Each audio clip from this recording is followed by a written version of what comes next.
réduction du coût d'énergie due, optimisation du choix des contrats d'électricité, réduction de la puissance souscrite au point d'électricité et optimisation des heures de pompage.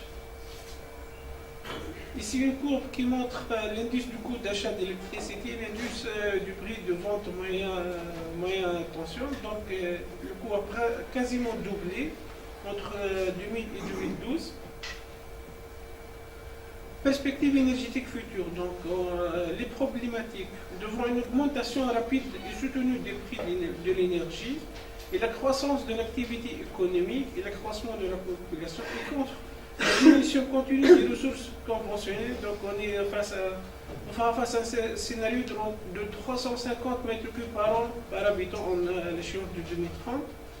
Les ressources en eau loin des centres de consommation.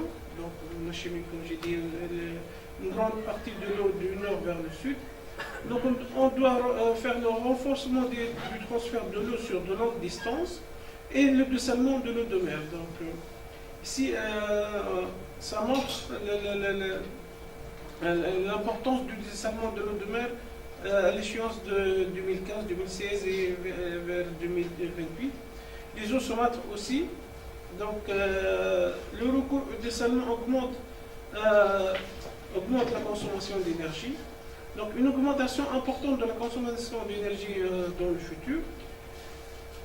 Plan de maîtrise de l'énergie. Face à cette situation et ces perspectives induisant des coûts énergétiques importants et qui pèsent de plus en plus lourd sur le prix de revient de l'eau, la SONED a mis en place, en parallèle aux efforts d'amélioration des rendements des ressources, un plan de maîtrise de l'énergie dans les domaines suivants: efficacité énergétique et les énergies renouvelables.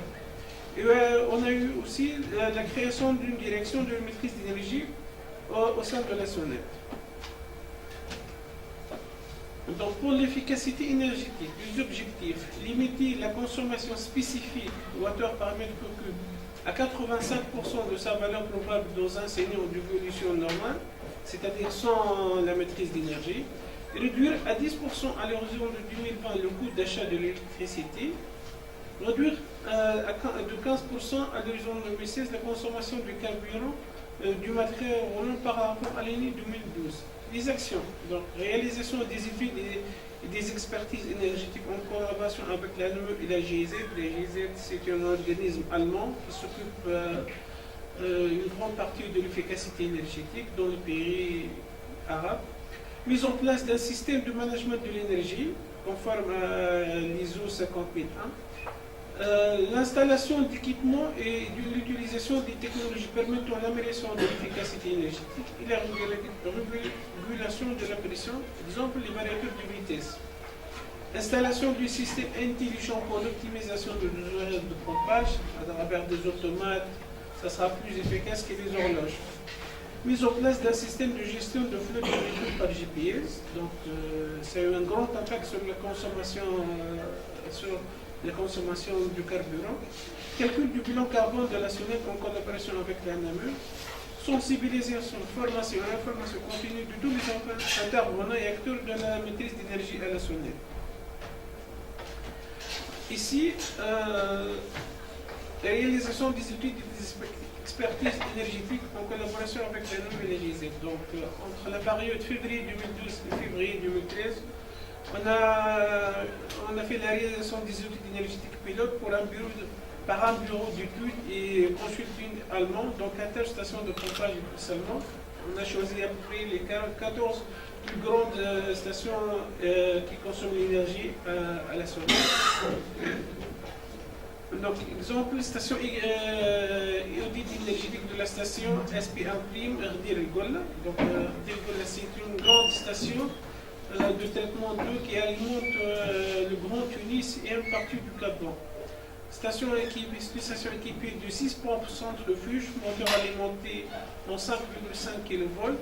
Il est composé de 4 pompes de 1000 kW et 2 pompes de 520 kW.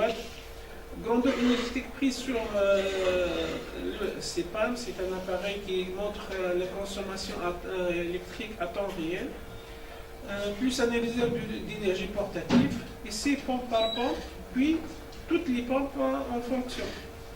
Mesure de la pression différentielle par pompe et mesure du débit par débitmètre sur 7. Donc, résultat, on a eu un COSFI de 0,87, qui est une valeur usuelle.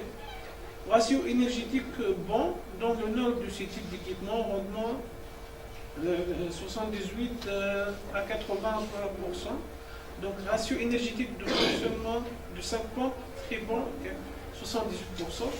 Et c'est énergétique mené périodiquement par les opérateurs ici. Donc, la stabilité des ratios énergétiques entre 2009 et 2013, pas de jour des pompes notables en 4 ans. Donc, s'il y a une mesure chez la pompe, ça engendre une grande consommation d'énergie électrique. Audit énergétique de la station pompage et station de reprise à Belly. Belly, c'est la station qui alimente tout le Sahel et le ISFAX.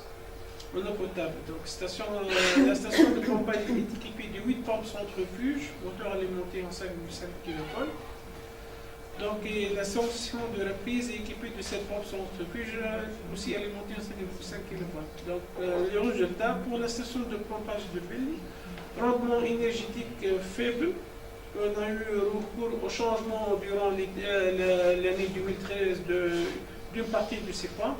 Pour la station de reprise, donc le rendement énergétique très bon, 74%. Efficacité énergétique de régulation par la variateur du vitesse. Donc ici, on va montrer l'efficacité de l'utilisation du variateur de vitesse. Donc ancienne régulation manostatique, pression de démarrage de 2 bar et pression d'arrêt de la pompe et de 3,5 bar. La nouvelle régulation variateur de vitesse avec des consignes de pression constante ou une consigne de pression variable.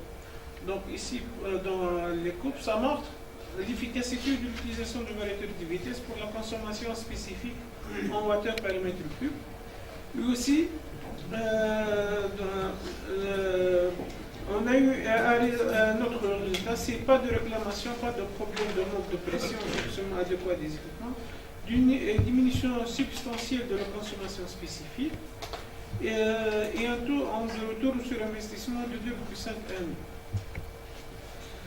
Donc les énergies renouvelables, l'utilisation de l'énergie renouvelable, objectif intégrer à concurrence de 10% de la consommation totale d'énergie en 2020. Les actions, donc on va faire des projets concernant le solaire voltaïque, le solaire thermodynamique, la micro-hydroélectricité, je vais expliquer plus tard, et l'énergie éolienne. Donc pour le solaire photovoltaïque, en cours d'exécution, 212 kW crête à la station de dessalement de Benguéréné qui se trouve au sud tunisien. Donc c'est un site avec une énergie potentielle solaire significative. Donc appel d'offres en 2013 pour 100 kW crête de la station de dessalement de Guébes, qui est une station qui consomme une grande énergie. En cours d'étude, plateforme flottante de 1 MW à Dirul. En cours d'étude, 500 kW crête au site PK11 à Sfax. Et en cours d'étude, 500 kW crête à l'issue d'un site de Boussit. Donc ça, c'est pour les énergies renouvelables, pour les photovoltaïques. Pour le solaire thermodynamique, donc pour l'année 2014, un pré-étude du projet pilote d'énergie solaire à concentration de 1 MW à Châteaubrigige. Donc Châteaubrigige, il alimente le Grand Gabès et le groupe chimique en eau. Pour la micro-hydroélectricité, donc on la trouve essentiellement dans ce qu'on appelle les brises-charges. C'est un moyen d'atténuer la pression de l'eau. Donc ça engendre une perte d'énergie. On peut récupérer ça. Le potentiel hydroélectrique identifié au niveau des brises-charges de 2 MW.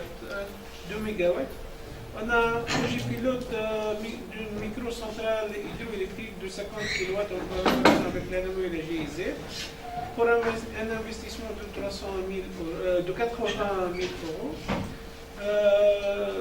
Énergie estimée à 300 MWh par an. Le prix de revient de 21 euros contre un prix d'achat de la STEP de 64 euros par mégawattheure.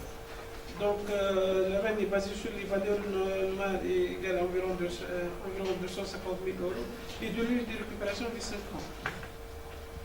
l'énergie éolienne, donc on a un site pilote au gouvernorat du Bizet. Donc le site est caractérisé par une vitesse de vol moyenne estimée à 24 mètres. Donc une altitude de 24 mètres d'altitude de 8 mètres par seconde. Facteur de chaleur élevé, 40%. Donc on va faire un projet pilote de 1,2 MW à 6 dBH. Et pour 2015, on va faire une préétude d'un parc éolien pour une puissance à peu près entre 10 à 30 MW. C'est encore en cours d'étude. Conclusion, la réalisation d'importants projets d'efficacité énergétique et des énergies renouvelables suppose la mise en œuvre d'un réseau de coopération en matière d'échange d'expériences et d'innovation technologique, la mobilisation du financement relativement conséquent. Au-delà de la satisfaction des besoins futurs, ce plan permettra